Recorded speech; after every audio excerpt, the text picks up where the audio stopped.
आवाज महाराष्ट्राचा। इंदापूर पालखी महामार्ग केंद्रीय रस्ते वाहतूक मंत्री नितीन गडकरी यांच्या पाहणी दौऱ्यादरम्यान भवानीनगर येथील उड्डाणपुलाचा मुद्दा चांगलाच पेटला आहे। भवानीनगर परिसरातील 3 लाख लोकांचा उदरनिर्वाह हा श्री छत्रपती सहकारी साखर कारखान्यावर अवलंबून आहे। इंदापूर तालुक्यातील शेळगाव ते भवानीनगर पर्यंत या कारखान्याचे कार्यक्षेत्र पसरलेले आहे। या होणाऱ्या उड्डाणपुलामुळे कारखान्याकडे येणाऱ्या ऊसाच्या वाहतुकीकडे मोठा परिणाम होईल। सुमारे 70 ते 80% ऊस कारखान्यात गाळपासाठी येणे कठीण होणार आहे। तरी हा निर्णय बदलावा आणि कारखान्याच्या पाठीमागून पर्यायी मार्गाने हा उड्डाणपूल केला जावा आणि पुलाचे स्थलांतर करावे अशी मागणी श्री छत्रपती सहकारी साखर कारखान्याचे चेअरमन पृथ्वीराज बापू जाचक यांच्यासह कारखान्याच्या संचालक मंडळाने केंद्रीय मंत्री नितीन गडकरी यांच्याकडे केली आहे। जर हा निर्णय बदलला नाही तर वेळ प्रसंगी तुरुंगातही जाण्याची तयारी आहे। पण भवानीनगर येथे उड्डाणपूल होऊ देणार नाही असा आत्मदहनाचा इशाराही पृथ्वीराज जाचक यांनी दिलाय। तुम्ही नितीन गडकरींना निवेदन दिलेलं आहे आणि या रस्त्या संदर्भात त्यांचं काय बोलणं आहे? आम्ही त्यांना विनंती केली किंवा ह्या पद्धतीने हा इथं पूल नकोय। त्या पुलाची साधारणपणे शेळगाव आपल्या कारखान्याचं कार्यक्षेत्र आहे।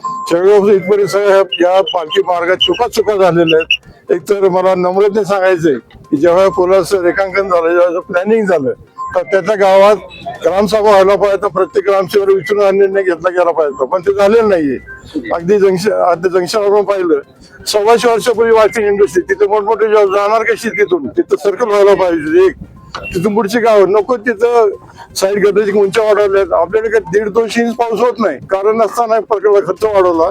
तर त्याच पद्धतीने आता कारखाना आल्यानंतर आपल्या सगळ्याला माहिती आहे की कारखान्याचं रस्ते अलीकडे कारखान्या पलीकडे आपले कॉलनी आहे, बाजारपेठ आहे। आपलं यार्ड या केनी आपलं जिथं ऊस येऊन थांबतो ते यार्ड पलीकडे, तिथून अलीकडे येण्यासाठी ट्रॅक्टर भरले असताना अलीकडे ट्रॅक्टर येऊ शकणार नाही। हार्वेस्टर आपल्याकडे आलेले, हार्वेस्टरची मोठी उंच हे लावलेलं ते खाली येणार नाही, इथं अडचण सांगितली। आता इकडे 12च्या बाजूला जर पुलाची उंची वाढली तर छत्रपतीला येणारा ऊस 80% बैलगाडीचा ऊस येतो, तिथून बैलगाड्याला येणार अडचण होईल। त्याची विनंती येईल त्यांना की हे सगळं कॅन्सल करा, अजूनही मागून न्या म्हणून।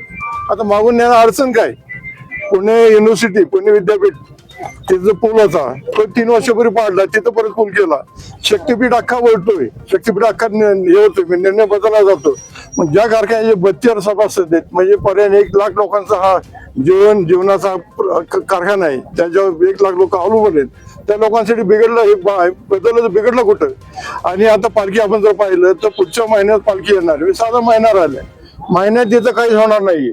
त्याच्याऐवजी पालखी आता जाऊन द्यावी आणि लासूर जंक्शन, लासूरने संसर अगदी इथपर्यंत हे सर्व वर्षभरात त्याचं चांगलं प्लॅनिंग करून याचं कामकाज करता येईल। आणि याचं काही गरज नाहीये फ्लायओव्हरची, पण केव्हा 8 तास आहे आणि 8 तास आमची विनंती, गडकरी साहेबांनी विनंती, मोदी साहेब विनंती, सन्मानित राज्याचे मुख्यमंत्री सन्माननीय देवेंद्र फडणवीस विनंती, सन्माननीय पारदारा विनंती, सन्माननीय सुनेताबाईंनी पवार साहेबांनी विनंती।